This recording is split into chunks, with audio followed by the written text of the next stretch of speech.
we go. We are live on YouTube right now. Okay.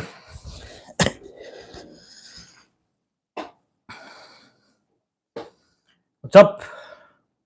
So, good evening to all the TruthGrid viewers. Thank you so much for watching this. And this is a small YouTube channel at the moment, and I know not many have joined. So, welcome to our inaugural session of Prime Time, the weekly roundup. And I'm Faizaan, and in the next couple of minutes, all the events, the paramount, the important events that have happened and you've missed out, I will be rounding up. And I'll speak on all issues, a couple of issues actually, for a couple of minutes. So there are 5 topics that I've chosen, and those are politics, finance, technology, sports, and society. So let's get started. Let me drink some water before we start.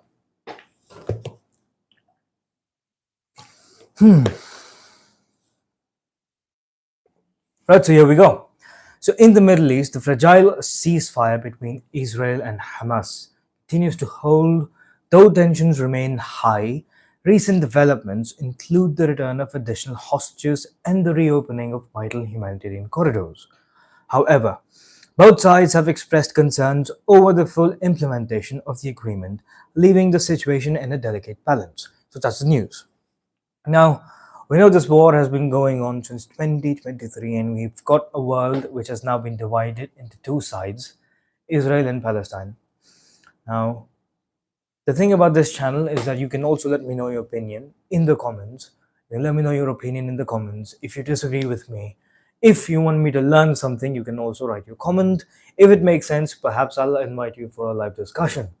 Now, as I said, I'll stick to my promise. I'll adhere to my promise. I'll drink some more water.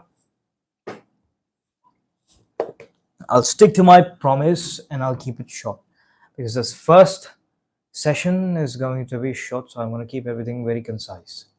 I'll be encapsulating everything for you. Now, let's move on to finance and economy. So from October 19th, 2025 to October 26th, 2025, I'm going to speak on everything that has happened related to finance and economy. So, Indian equities have shown resilience. The Sensex has surged by over 4,000 points this month, driven by strong foreign institutional investments and positive corporate earnings. Now, for investors looking ahead, I'll also give them stock recommendations, because I myself am a trader. I myself am a stock trader. So, I'll give you a couple of recommendations for the week of October 27, 2025, the day after this. JSW Steel, a strong performer in steel sector benefiting from infrastructure growth. Indus Towers, positioned well in the telecom infrastructure space. Sorry. UPL, a leader in the agrochemical industry with consistent growth. So these are basically my picks, essentially my picks. You can do your own research. You can disagree with me, but these are my picks. This is what I will be looking at investing. You also have Sun Pharma, which I've always invested in. It's a top pharmaceutical company with a robust pipeline. Then we have KPIT Technologies, a rising star in the IT services sector.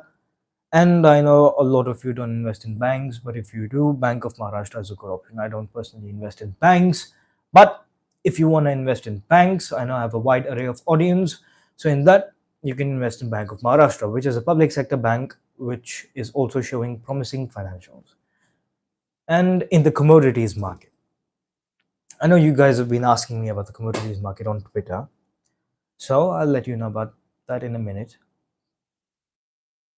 So yes, gold experienced a significant fall this week, a significant decline, falling over 6% to approximately $4,200, $4,120 in fact, per ounce, after hitting a record of high of nearly $4,400.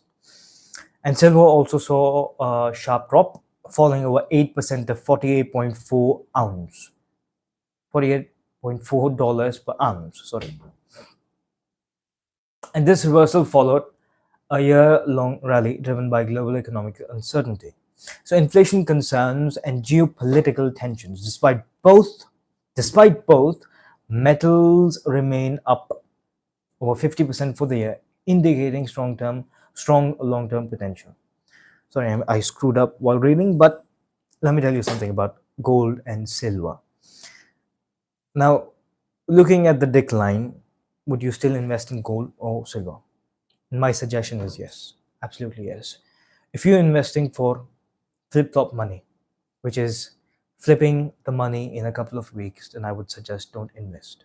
If you're looking for long-term investments, then silver and gold are always a good options. Now, I know many have told you, and many have spoken about silver, that from the past so many years, silver has been a dead investment. Only a couple of years back, it was growing well. Now, the thing is, they also say that years and years and years back, it touched a certain point, and now the rally that we saw in this year and the previous year basically touched the exact same peak. But I predict it is going to go higher because of the industrial demand, EVs, solar panels, etc.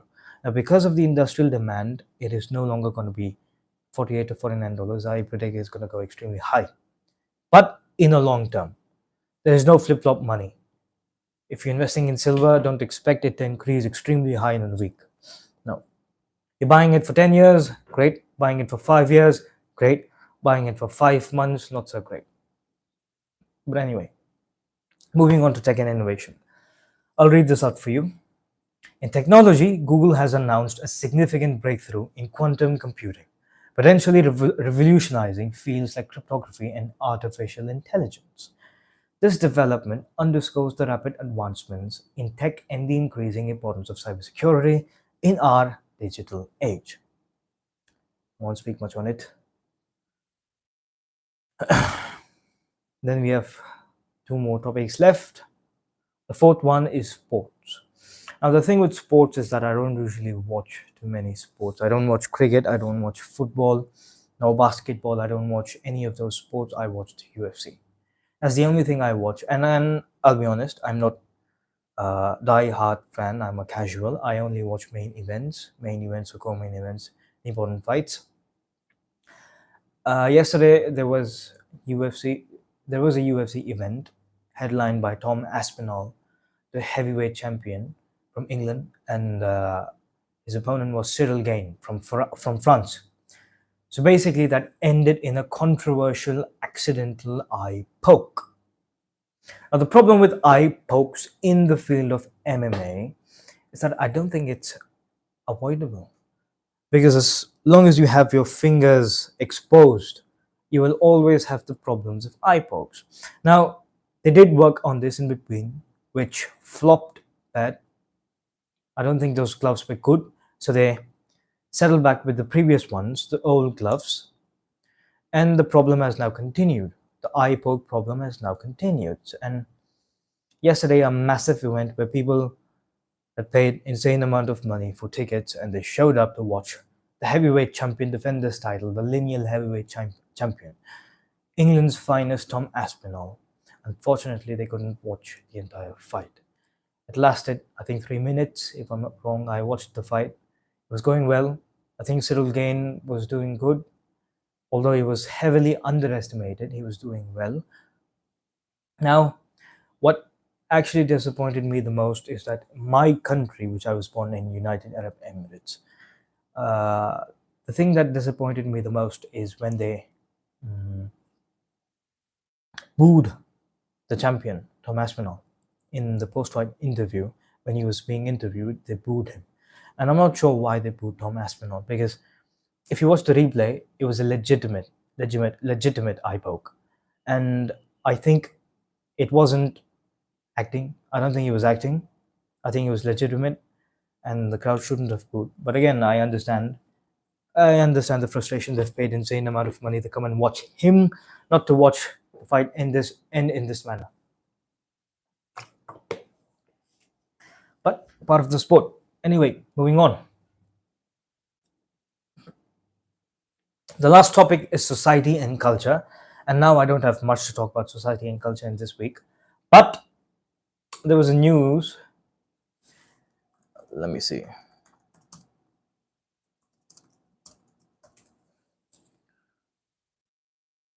Yeah, so in Indore, the Australian cricket team, the women's cricket team,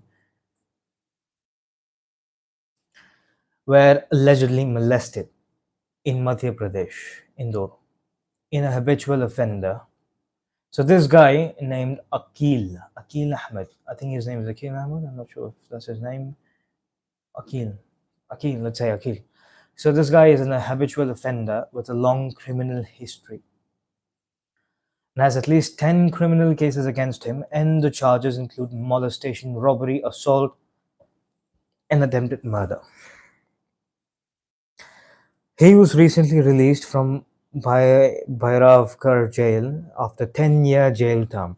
I mean, the problem with this is guys like Akil, I know there are many in India, I don't think they should be released. If this guy is charged for robbery, assault, attempted murder, molestation for years and years and years, and he has continued doing the exact same thing, and as soon as he was released, he does the exact same thing, that means he's not scared of the law. That's exactly what he's saying. So I think this guy should be sentenced for life. I really do. Because you have to disseminate fear to stop others like him to continue doing what they're doing. Because if you don't disseminate fear, if you don't permeate fear, they'll continue doing what they're doing. And they will never respect the law. So you have to make them respect the law. So guys like him got multiple charges, including molestation, robbery, assault, attempted murder. They shouldn't ever be released. I think they should be in the jail. They should be incarcerated forever, sentenced for life. Big down. Anyway, guys, I mean, this is what I'll be doing every Sunday. I will let you know the timings on my Instagram. My Instagram is in the bio. You can go and check my Instagram, and also on my X page, Twitter. So you can check my X page and also Instagram. I will inform the timings, and keep watching my YouTube channel. You can keep watching my YouTube channel, and that concludes our first live session of Prime Time, the weekly roundup. Thank you for joining us, and remember, the world is constantly changing, and staying informed is crucial. So we'll be back on next Sunday, with more insights. And until then, stay curious, stay informed, and as always, stay true. Now, again, you can also donate if you want to support my media company. And I'll be having many more things. I'll be having many more things coming up. I have insane amount of things actually coming up, including newspapers, uh, debates, op-eds, podcasts, and so many more things coming up. Interesting things coming up, interactive things coming up. So if you want to support my channel, you can donate. The link is in the bio. You can go and help me and fund me. I'm just kidding. Yeah, but you can, for sure, for me to improve my content. So as always, thank you so much for watching Faizaan Unscripted, and also TruthGrid. Sorry, this is TruthGrid. The prime time, the weekly roundup is what this is called. This is not Faizaan Unscripted. I am Faizaan Unscripted. Thank you so much, and until next Sunday, stay safe. And next Sunday is going to be more interesting, and it's also going to be better. See you next time.